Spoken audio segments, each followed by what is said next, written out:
Naciones Unidas nació en 1945 para que jamás el mundo viviera una guerra y se evitara conflictos internacionales. Sobre la base de esta premisa, la ONU fracasó. Basta con mencionar el genocidio del pueblo palestino y cómo a su presidente se le prohibió entrar a Estados Unidos para participar en la 80ª sesión de la ONU, mientras Netanyahu, el genocida, se paseaba libremente por los pasillos y pudo dar su cínico discurso justificando el exterminio. Netanyahu hizo un juego de palabras donde señalaba como terroristas a Hamas, a Hezbollah, a Irán, a los hutíes que luchan por su territorio para sacar al ocupante sionista Israel. Es decir, los terroristas son ellos que defienden su derecho a existir, mientras Israel, apoyado por Washington y sus aliados, se cree con toda la supremacía de expandir sus fronteras y acabar con todo el mundo. Haití es otro de los fracasos de la ONU. La misión de estabilización de Naciones Unidas en ese país hizo el ridículo durante más de una década. Y ni hablar de la actual misión, la multinacional de apoyo a la seguridad respaldada por el Consejo de Seguridad de Naciones Unidas. Sí, el mismo que decidió por una nueva injerencia de este tipo, pero una sola mano de la vergüenza, la de Estados Unidos, por sexta vez impidió el cese al fuego de Israel contra el pueblo palestino. Así que nos preguntamos, 80 años de la ONU, ¿para qué sirven? Pongamos el punto en la I.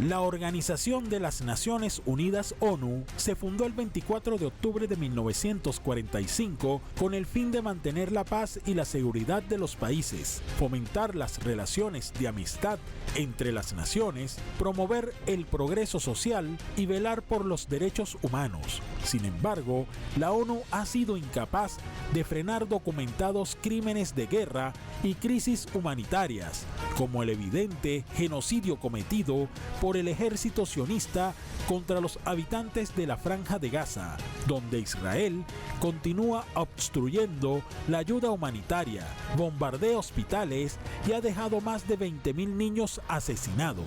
Esta debilidad de la ONU permite que algunos jefes de Estado cuestionen su capacidad real para ser garante de la paz mundial. La ONU tiene que cambiar ya. Una ONU diferente, humana, debe antes que nada detener el genocidio de Gaza. La humanidad no puede permitir ni un día más de genocidio. El genocidio debe parar con lo que sigue a la diplomacia. Es con una votación de la Asamblea de las Naciones Unidas, ¿sí? Y no con una votación del Consejo de Seguridad que vetan. Es con una Uniting for Peace para Palestina, conformando una fuerza armada para defender la vida del pueblo palestino. Palabras y armas toca hoy. No son cascos azules, no entrenados y a veces indispuestos para lo que toca. Es un ejército poderoso de los países que no aceptan el genocidio.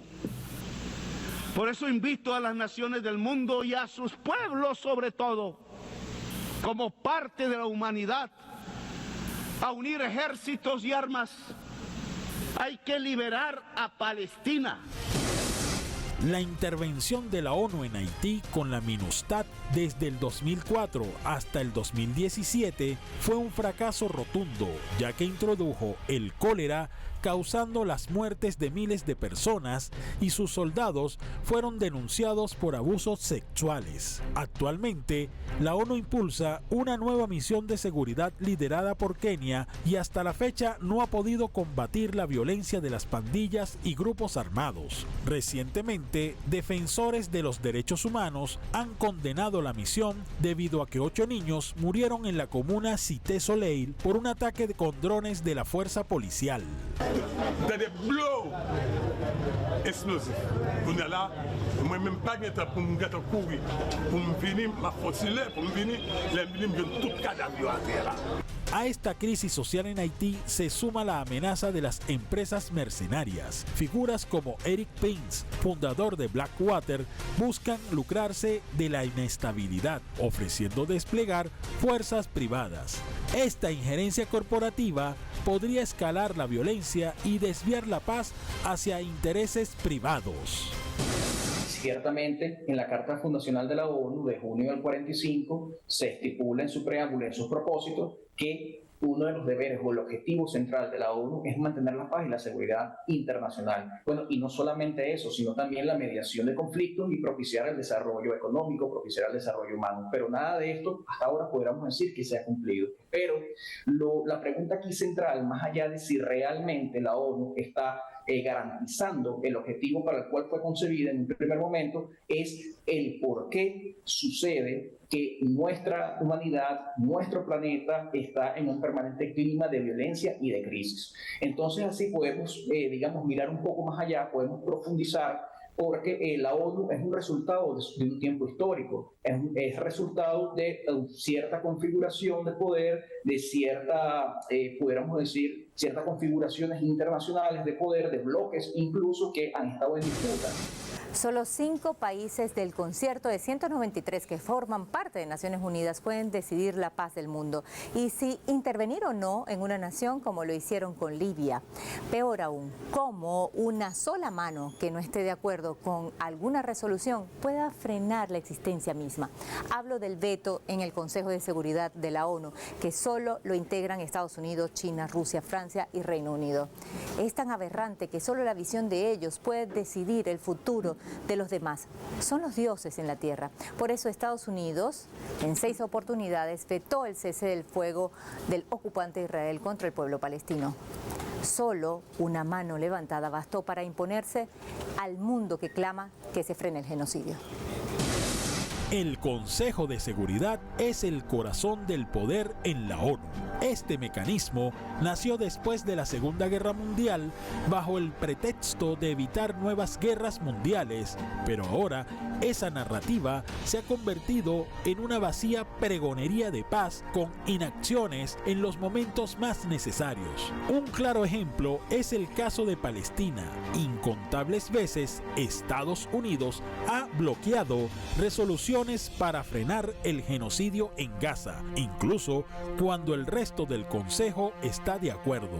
Así, el veto estadounidense frena cualquier intento de acción, especialmente para lograr un alto al fuego. La oposición de Estados Unidos a esta resolución no será una sorpresa. No condena jamás ni reconoce el derecho de Israel a defenderse y legitima erróneamente las narrativas falsas que benefician a Hamás, las cuales lamentablemente han encontrado apoyo en este Consejo. Países como Brasil, India, Alemania y Japón piden ampliar los miembros permanentes. La Unión Africana exige al menos 2 asientos permanentes para África con derecho a veto. El Sur Global, desde la CELAC hasta el Movimiento de Países No Alineados, reclama un consejo más representativo. Ahora, ¿por qué no hay otros estados que puedan incorporarse como miembros permanentes con derecho a veto? Como por ejemplo, pudiéramos hablar, si es el caso, si el criterio de elección para pertenecer al comité como miembro permanente, ser miembro permanente y además con derecho a veto es la población, nosotros ¿por qué excluimos a países como Indonesia? ¿Por qué se excluyen a países como la India o a Pakistán, Brasil o México? Son preguntas que se hacen en donde el Consejo de Seguridad parece tener incluso la mayor cantidad de poder de toda la Organización de Naciones Unidas y se deja por fuera lo que es la característica, el debate y las conclusiones que se hacen en la Asamblea General de la ONU, ¿okay? Que es el escenario donde todos los países, todos los estados pueden dar sus apreciaciones. Entonces, sí es importante la reforma de la ONU. Desde la Organización de Cooperación de Shanghái, el presidente Xi Jinping denunció este año la creciente amenaza del hegemonismo. La tendencia de los tiempos hacia la paz, el desarrollo, la cooperación y el ganar-ganar no ha cambiado, pero las sombras de la mentalidad de la Guerra Fría, la hegemonización y el proteccionismo permanecen. Las nuevas amenazas y desafíos siguen aumentando. El mundo ha entrado en un nuevo periodo de turbulencias y cambios, y la gobernanza global ha llegado a una nueva encrucijada. Luego de 80 años de discusiones sin avances claros, el nuevo sur global toma más fuerza en un escenario geopolítico donde estos gobiernos progresistas buscan impulsar un nuevo orden mundial.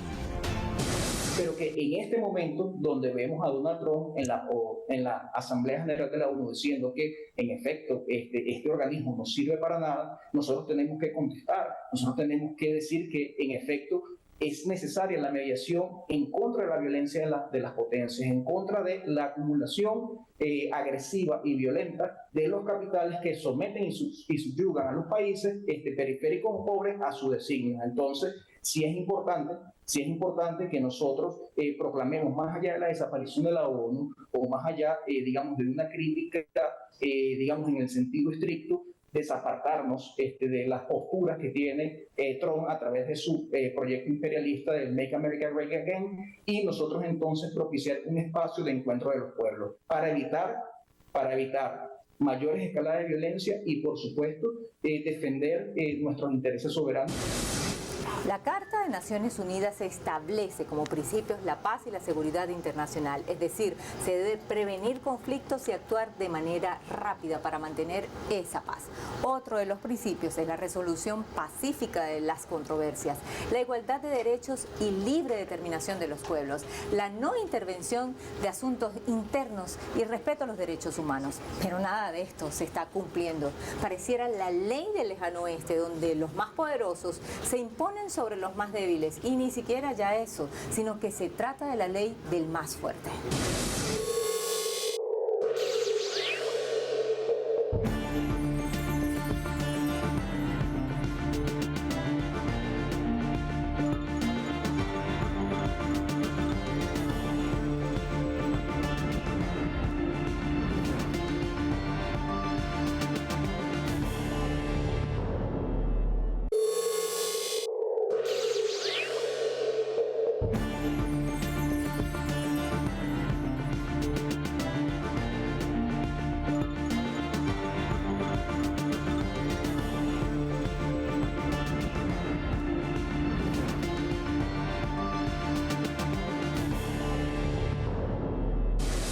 En un coro casi al unísono, decenas de jefes de Estado y de Gobierno coinciden en una reforma de Naciones Unidas. Y es que ya no se aguanta más la hipocresía. Los principios de la ONU son letra muerta. ¿Para qué sirve la ONU si no es capaz de frenar el genocidio en Gaza, si no es capaz de detener las guerras en países africanos como Sudán, Somalia y el Congo, si no puede frenar la expansión de Israel en Oriente Medio, ni el ataque de Netanyahu a Irán con la excusa de la bomba atómica, cuando Israel y otras naciones tienen esa arma nuclear? En la 80ª sesión de Naciones Unidas, esas voces que llevan años reflexionando sobre este tema hablaron, y muy fuerte. No se puede justificar el asesinato brutal de la población civil de Palestina, tampoco se puede justificar el ataque terrorista, tampoco se puede justificar el castigo colectivo contra la población de Gaza, donde los niños sufren en medio de las bombas y la hambruna, se destruyen hospitales y escuelas y centenares de miles de personas están sin hogar. No hay justificación para la anexión de Cisjordania. Estamos frente a un intento de una especie de golpe de Estado donde se acaban con las decisiones que hubieran dado pie a la creación de un Estado palestino. Varios estados reconocieron al Estado palestino o anunciaron su intención de hacerlo hace varios meses. Entonces ahora surge la duda, ¿por qué esperaron tanto? Si el Consejo de Seguridad se muestra impotente por motivo del veto que Estados Unidos ejerce o amenaza con ejercer, y no es capaz de tomar medidas efectivas para cesar la barbarie, esta Asamblea General tiene el deber y la capacidad de impulsar medidas concretas sin demora. Como mínimo, debe declarar de modo inequívoco el derecho de Palestina a ser un Estado miembro de la ONU en sus fronteras previas a 1967, su capital en Jerusalén Oriental y con el derecho al regreso de los refugiados. La prioridad más urgente es crear un nuevo orden internacional que garantice la paz, el derecho al desarrollo, la igualdad soberana, la participación y representación de los países en desarrollo en las decisiones de política a nivel global. Una de las banderas de la ONU es la asistencia humanitaria y esto se ha convertido en un gran negocio. En África, por ejemplo, han destinado millones y millones para garantizar el acceso al agua y no pasa de una solución temporal, pero más allá desnuda la corrupción y el uso de las necesidades para enriquecer las empresas de los más poderosos. La asistencia humanitaria de la ONU cada vez es más escasa, padece de recursos logísticos, presenta fallas operativas y de seguridad. Al mismo tiempo, su sistema burocrático retrasa las ayudas humanitarias y la corrupción de algunos de sus funcionarios hace que se desvíen fondos multimillonarios, limitando la capacidad de respuesta inmediata a las múltiples crisis globales como la escasez de agua en el continente africano. Tenemos un problema de agua aquí. Deberían hacer algo al respecto. Hace más de un año que no tenemos agua en la casa. Todos los días tenemos que venir aquí a recoger agua. Estamos cansados de eso. Necesitamos tener baños limpios y la casa tiene que estar limpia. Y para eso necesitamos agua. Mientras la ONU plantea excusas de limitación logísticas y de fondos para ayudar a resolver la crisis del agua en África, el influencer Jimmy Donaldson, que es conocido artísticamente como Mr. Beast, logró con un enfoque simple y directo construir 100 pozos de aguas potables en Kenia y Zimbabue, beneficiando con su ayuda humanitaria a 500,000 de personas, acciones que evidencian cómo se puede resolver la escasez del agua en África en tiempo récord y que las instituciones globales no lo hacen para seguir lucrándose de los contribuyentes. Bueno, no podemos nosotros curar el cáncer, no podemos pretender curar el cáncer con paños tibios. Fíjense, lo importante de saber es que África, desde una perspectiva histórica, es un gigante al que se le han mutilado los pies, lo pudiéramos considerar de esa manera, y que a pesar de que ha pretendido caminar, las potencias que no han dejado ni siquiera un palmo, un metro cuadrado de su territorio, bajo la explotación capitalista, bajo la explotación de las grandes transnacionales y del imperialismo, sea el de turno, bien sea el portugués, bien haya sido el español, bien sea el holandés, el belga, el estadounidense, etcétera, etcétera, o el británico, podemos considerar que en efecto no ha habido un solo palmo al territorio del África que no haya sido explotado por la violencia imperialista. Esa es la razón de ser, el fundamento del por qué no existe ese desarrollo autónomo de los pueblos del África. ¿Qué necesita entonces África para poder desarrollarse con sus propios pies? Para que ese gigante que se le ha mutilado, bueno, en definitiva pueda sembrar y pueda caminar por todos esos senderos. Bueno, en definitiva nosotros creemos que África necesita nacionalizar sus riquezas en favor de sus pueblos y no de las grandes transnacionales. Necesita mayores inversiones en infraestructura, servicios sanitarios y de educación, pero además de eso, y esto es lo central, necesita liberarse de esos yugos coloniales, neocoloniales e imperialistas. Sin soberanía política, y esto es algo importante de decir, es imposible el verdadero desarrollo del África. Naciones Unidas es una cátedra escrita y en papel de los derechos humanos, pero del dicho al hecho hay mucho trecho. Los derechos humanos se han usado como un arma política, es más, como derechos humanos a la carta, a conveniencia de unos, los que atacan, mientras otros son criminalizados. Hablemos, por ejemplo, de los migrantes, como la masiva deportación en la administración Trump, que no ha levantado ni una sola fuerte condena por parte del alto comisionado de la ONU, Volker Turk. Y ni mencionar los 252 venezolanos que fueron secuestrados injustamente en la cárcel del Secot en El Salvador, que sigue siendo un campo de concentración sin que esto genere una alerta en Naciones Unidas.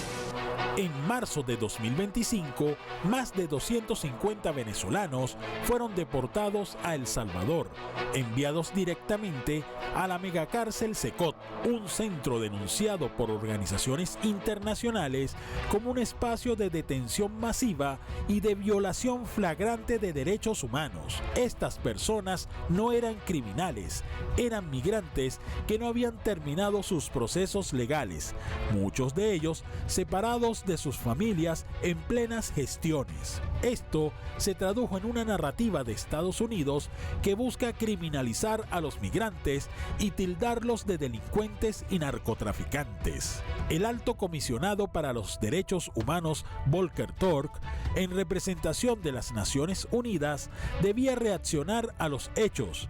No habló del caso, prefirió guardar silencio, aun cuando los sustentos legales respaldaban las exigencias del pueblo venezolano. Yo estoy firmando hoy un conjunto de comunicaciones para el secretario general de Naciones Unidas, para el alto comisionado de derechos humanos Volker Turk, para todos los presidentes de América Latina y el Caribe y para distintos organismos de derechos humanos, para la Organización Internacional Migratoria, para la ACNUR, para que los mecanismos de derechos humanos se activen en la protección de los venezolanos y venezolanas.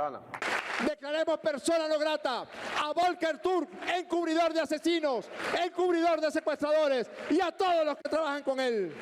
Y no volvamos a esa oficina mientras esa basura esté a cargo de ella. En consideración, las honorables diputadas y los honorables diputados que estén a favor de declarar al señor Volker Turk persona no grata en la República Bolivariana de Venezuela, a él y a todos los funcionarios que lo acompañan, sírvanse a manifestarlo con la señal de costumbre. Queda aprobado por unanimidad. La Convención contra la Tortura prohíbe enviar a personas a un país donde corran riesgos de tortura o tratos crueles, pero aún así, la ONU no hizo nada para garantizar los derechos humanos de los migrantes. Ante las torturas y maltratos a los que fueron sometidos en el Secot, el presidente Nicolás Maduro prometió el rescate de cada migrante secuestrado en El Salvador y lo logró, incluso a pesar de la inacción del órgano multilateral más importante. Golpe de desayuno, golpe de almuerzo y golpe de cena. ¿Les golpeaban? Sí. Psicológico y verbal. Yo tengo un disparo aquí, mira. El agua con la que nos bañábamos no la tomábamos. No nos daban agua potable. Nos torturaron mentalmente. En una lata, dormíamos en una lata. No nos daban colchones, no nos daban nada, dormíamos en lata. Por el baño nos daban para... Venezuela denunció la deportación como una violación expresa de derechos humanos. México, en el marco de la CELAC, cuestionó la política de externalizar la gestión migratoria, mientras que Cuba señaló el doble rasero de Washington, alegando que cuando se trata de migrantes en Europa, la ONU emite comunicados urgentes, pero cuando se trata de migrantes latinoamericanos, el silencio es evidente. La modernidad nace racializando sujetos como el negro, el indio, el inmigrante, el pobre, aunque declare que todos somos iguales ante la ley y todos tenemos los mismos derechos humanos, pero pareciera que existen seres humanos que tienen derechos humanos, valga la expresión, más importantes que otros o que son más importantes en efecto. Y ante eso, Volker Turk ha sido declarada persona no grata en Venezuela, pero adicionalmente ha hecho un uso político bajo esa agenda precisamente de desestabilización. Y Volker Turk, a pesar de tener pleno conocimiento de causa, a pesar de ser un funcionario de carrera de Naciones Unidas, parece responder a la agenda del Estado sionista de Israel y parece responder a la agenda de los intereses de Washington. Nadie está facultado en este mundo ni por la Carta de Naciones Unidas ni por ningún derecho a juzgar o prejuzgar el régimen político de otro país, ni pretender el cambio de régimen de ningún gobierno o de sistema en el mundo. Nadie está facultado para eso. Y eso lo dijo el presidente Nicolás Maduro en uno de sus discursos presenciales en Naciones Unidas. Y años después está siendo víctima de una amenaza de Estados Unidos que está aplicando su viejo libreto de cambio de régimen con la excusa de combatir supuestamente el narcotráfico. En Irak, recordemos, fueron las armas de destrucción masiva, y es que precisamente por eso, por la violación flagrante de la Carta de la ONU y del derecho internacional, esa organización debe detenerse y ser refundada. Una vez más, su mayor fracaso es el genocidio en Gaza, que está marcando el inicio del fin de una organización que nació para la paz, y será el pueblo palestino, su dolor, su sacrificio, su sangre derramada y su resistencia que escriba las nuevas páginas de una organización que jamás debió permitir que se repitiera una y otra vez la historia. La ONU renacerá otra vez sobre la muerte, y ojalá sea también el fin del supremacismo y los poderosos. Pusimos el punto al aire.